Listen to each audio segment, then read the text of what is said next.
안녕하세요. 저는 다원교육에서 통합사회와 한국사를 담당하고 있는 송아람이라고 합니다. 네, 드디어 휘문고 중간고사가 끝이 났는데요. 한국사랑 통합사회는 어땠는지 바로 한번 들어가 보도록 하겠습니다. 먼저 한국사부터 보시면요. 난이도는요. 생각보다 일제강점기인데 어렵지가 않았고요. 출제는 이제 휘문고 담당하는 출판사인 동아출판사 교과서에서 모든 문제가 출제가 됐습니다. 그래서 어떤 식으로 이제 한국사를 대비를 했는지 그리고 대비를 해야 되는지 보시면은 사실 이 일제강점기는 학교마다 뭐 차이가 있는 게 아니라 이 파트는 항상 제가 얘기하지만 연도와 지역을 기억하라고 항상 강조를 했는데요. 역시나 희문고 시험에서도 연도를 여기서는 아예 연도를 안 외우면은 풀 수 없는 문제들이 이제 몇 문제가 출제가 됐고요. 지역도 마찬가지입니다. 아예 대놓고 문제에 지도를 준 다음에 어느 지역인지 맞추는 문제들이 출제가 됐습니다. 문제를 한번 같이 보겠습니다.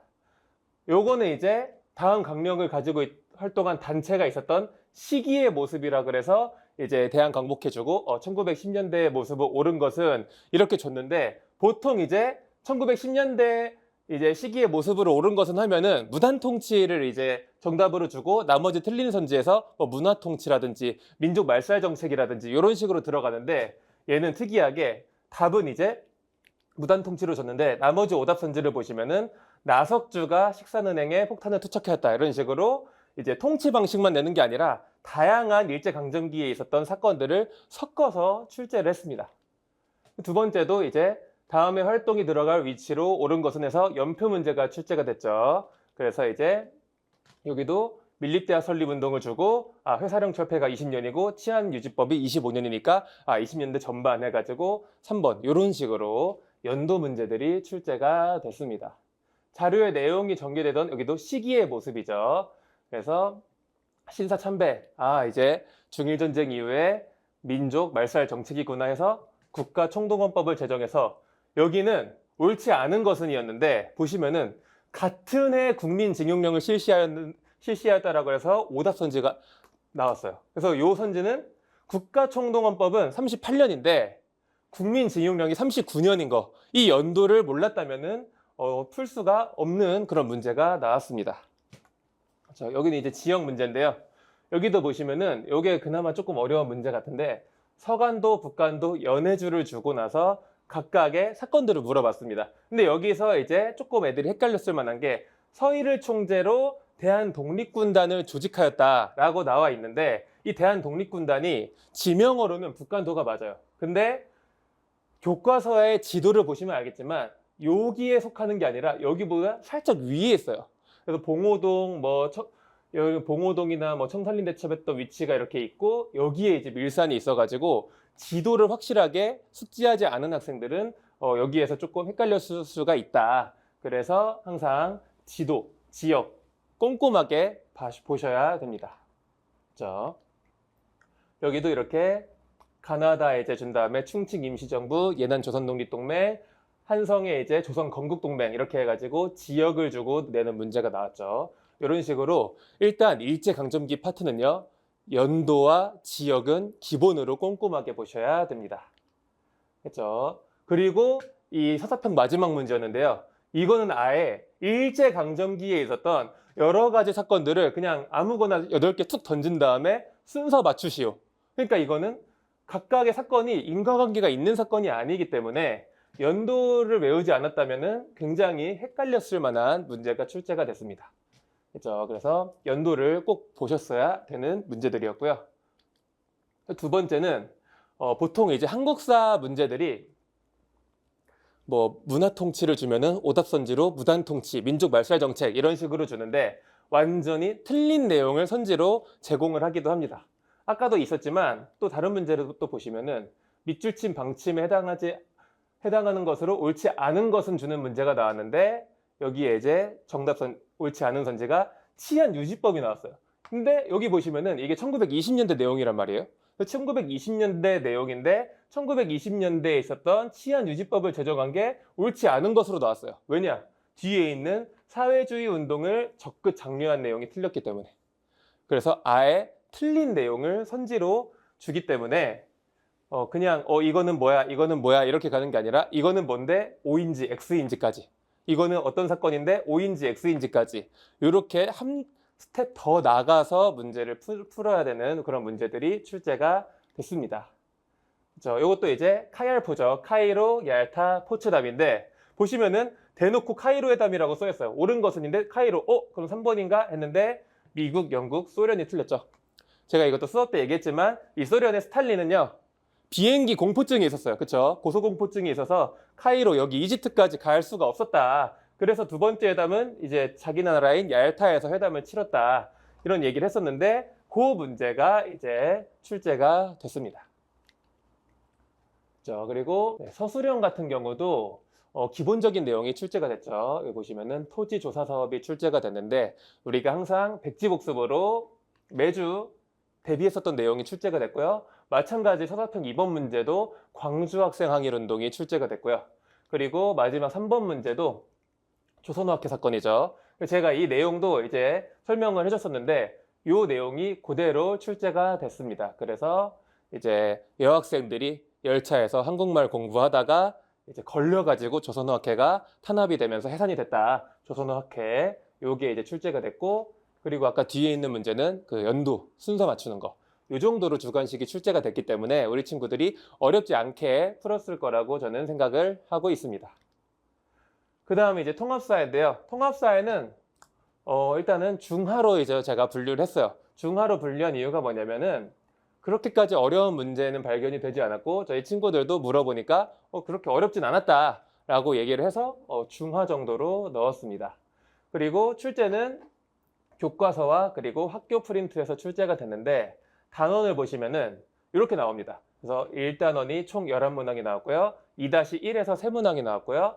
4단원에서 7문항, 그리고 5-1 인구 파트에서 3문항이 나왔는데 여기 이제 1, 2단원으로 들어가는 선생님과 4, 5단원으로 들어가는 선생님이 두 분이 계시죠. 그래서 1, 2단원은요 프린트에서 훨씬 더 꼼꼼히 나왔고 4, 5단원은 조금 더 교과서 구석구석에서 나왔다. 그래서 이 파트를 다루는 선생님 대비를 할 때는 교과서를 조금 더 꼼꼼히 보셔야 되고요. 그리고 여기 1, 2단원 파트를 하시는 선생님 이제 시험은 프린트를 조금 더 대비를 하면은 효율적으로 공부를 할 수가 있겠습니다. 주관식도요 총 3문제가 나왔는데 기본적인 데서 주관식이 나왔어요. 그래서 특별히 뭐 어렵지는 않았을 거다라고 생각을 하고 있습니다. 그러면은 대표적인 어떤 문제가 나왔는지 몇 문제만 살펴보도록 하겠습니다. 첫 번째는요, 아까 얘기한 것처럼 교과서랑 프린트를 꼼꼼히 보셔야 되는데요. 그래서 5번 문제 한번 보시면은 이제 이제 문화 인권 준 다음에 이제 답이 이제 4번으로 나왔는데 제가 이제 현대사회의 인권에서는 이런 법을 잘 기억을 해야 된다는데 마찬가지로 문화기본법이 출제가 됐고요. 나머지 선지는 사실 어렵지 않은 선지였습니다. 그리고 제가 통합사회 같은 경우에는 이제 휘문고 시험 전날 직보 때 이제 동형 모의고사를 직접 제작을 해서 출제를 했는데 거기에서 거의 그대로 출제가 됐습니다. 그래서 이제 권력 분립해가지고 서로 견제하는 거 해서 이게 이제 출제가 됐고요. 그리고 요거는 이제 4단원에 있는 세계화, 세계 축제 파트인데요. 여기서도 이제 제가 이 보령 머드 축제가 출제될 것 같아서 그대로 이제 머드 축제를 넣었었는데 요게 그대로 또 출제가 됐습니다. 저는 이제 보령을 보성으로 살짝 바꿔서 냈는데 여기는 이제 충청북도에 있다 뭐 이런 식으로 선지를 냈고요. 그리고 제가 아시아 세계 3대 축제 요거는 조금 기억을 해볼 필요가 있다라고 했는데 그대로 이제 출제가 됐죠. 저도 이제 타이 송크란 축제, 중국 하얼빈 국제 빙설 대세계 머드 축제 해가지고 아시아 3대 축제 요거를 이제 출제를 했는데 요게 그대로 나왔고요. 그리고 타이 송크란 축제가 이제 포함된다 이렇게 나와서 그 전날 이거를 이제 풀어보셨던 학생들은 쉽게 풀었을 만한 문제라고 봅니다. 그리고 이 문제가요, 이 다음 문제도 이제 적중을 해버렸는데 여기 보시면은 교통통신의 발달로 뭐 세계화가 활발했다. 교통통신의 발달로 이제 교류가 활발해졌다. 뭐 요게 그대로 출제가 됐고요. 그리고 지역화가 특정 지역이 고유한 특성을 바탕으로 세계 차원에서 가치를 갖는 현상이다 나왔는데 여기 보시면 특정 지역이 고유한 특성을 바탕으로 세계 차원에서 가치를 갖는 현상 뭐 이런 식으로 요게 이제 그대로 나오면서 사실 통합사회는요 한국사도 마찬가지지만 웬만하면은 교과서랑 프린트해서 내기 때문에 적중하기가 어렵진 않아요. 근데 이런 비슷한 문제를 그 전날 풀어보고 들어간 학생은 조금 더 시간도 절약이 되고 심리적으로도 안정감을 얻으면서 요게 좀 많이 도움이 됐다. 이런 피드백을 제가 받고 왔습니다. 그래서 이것도 이제 비슷한 문제가 출제된 모습을 볼 수가 있고요. 이것도 이제 청소년 연소근로자의 이제 노동권 관련된 내용인데 뭐 비슷하게 출제가 됐습니다. 그렇죠? 요거는 이제 동아시아의 영토 분쟁해서 시사군도, 난사군도, 뭐 갸오이갸오 지역 뭐 이런 식으로 출제가 됐는데 요것도 이제 석유랑 천연가스가 매장되어 있는 걸 기억하라고 했는데 학교 시험 문제에서는 보시면은 석탄으로 이제 말을 바꿔가지고 틀린 선지로 됐고요. 뭐 이런 식으로 출제가 됐습니다. 네, 다국적 기업과 뭐 세계 도시 뭐 이런 내용도 같이 출제가 됐죠. 뭐 이런 식으로 제가 열심히 이제 만들었는데 다행히 이제 만든 게 거의 비슷한 문제들이 많이 나와가지고 아이들이 잘 시험을 봤다고 얘기를 했습니다. 주관식도 거의 그대로 나왔죠. 그래서 자유와 권리의 본질적인 내용을 침해할 수 없다가 이제 주관식 정답이었는데 여기에 이제 자유와 권리의 본질적인 내용 그대로 이제 출제가 됐고요. 그리고 여기 보시면은 현대적 권리 사회권 그리고 제가 얘기했던 노동권 단단단 기억해라 단결권, 단체 교섭권, 단체 행동권 요게 이제 그대로 출제가 됐고요. 그리고 이번 문제에서 기본권 제한의 한계를 명시하는 목적 요 문제가 이제 여기 이제 좀 가려져 있는데 국가 권력의 독단적인 행사를 막고 국민의 기본권을 보장하기 위해 같은 문제로 아예 출제가 됐습니다. 그렇죠? 그리고 뭐 이런 것들이 사단원에서 교과서 구석구석에서 나온 문제라고 볼 수가 있는데요. 그래서 국제사회 행위 주체를 보고 이런 식으로 교과서 본문이 아니라 더 자료, 뭐 더 알아보기 뭐 이런 것들 있죠. 이런 데서 조금 출제를 하기 때문에 교과서에 있는 구석구석의 내용을 출제를 하고 있는 모습을 확인할 수가 있었습니다. 그렇죠? 그래서 기말고사는요. 이제 다른 학교랑 마찬가지로 현대사가 출제가 될 텐데요.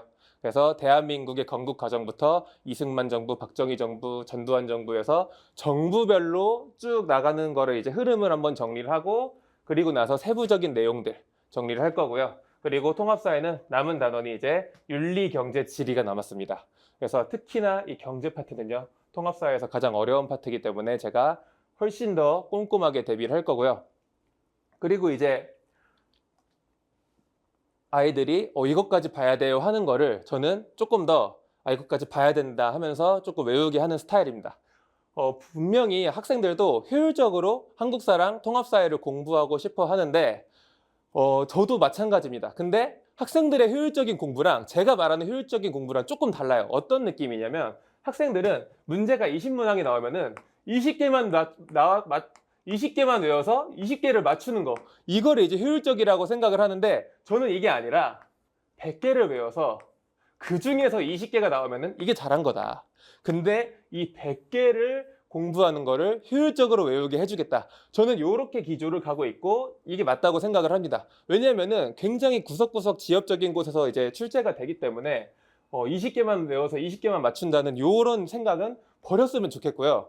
꼭 제가 이제 하는 말을 따라오면은 100개 외우는 게 생각보다 어렵지가 않습니다. 학생들이 시험 한 일주일 전 또는 시험 3일 전 시험 전날에 이거를 몰아서 공부하려고 하는데 저는 이제 기말고사 대비할 때도 중간고사랑 마찬가지로 그 주에 학습한 내용은 그 주에 확실하게 대비할 수 있게끔 그리고 학교에서 받은 프린트들 그 주에 항상 정리를 해가지고 그때그때 외울 수 있게끔 하겠습니다. 그래서 저의 어떤 기준은 딱 요 말과 합치된다고 보시면 됩니다. 시간만 넉넉하다면 어느 곳이든 걸어갈 수 있다. 우리는 급하게 뛰어가지 않을 겁니다. 매주 조금씩 걸어가서 시험 날까지 걸어서 가는 어떤 노력으로 공부를 해서 쉽게 대비를 할 수 있고 그럼으로써 국어나 영어나 수학 같은 다른 과목에도 조금 더 시간을 효율적으로 투자할 수 있게끔 제가 만들어 드리도록 하겠습니다. 이상 마치겠습니다. 감사합니다.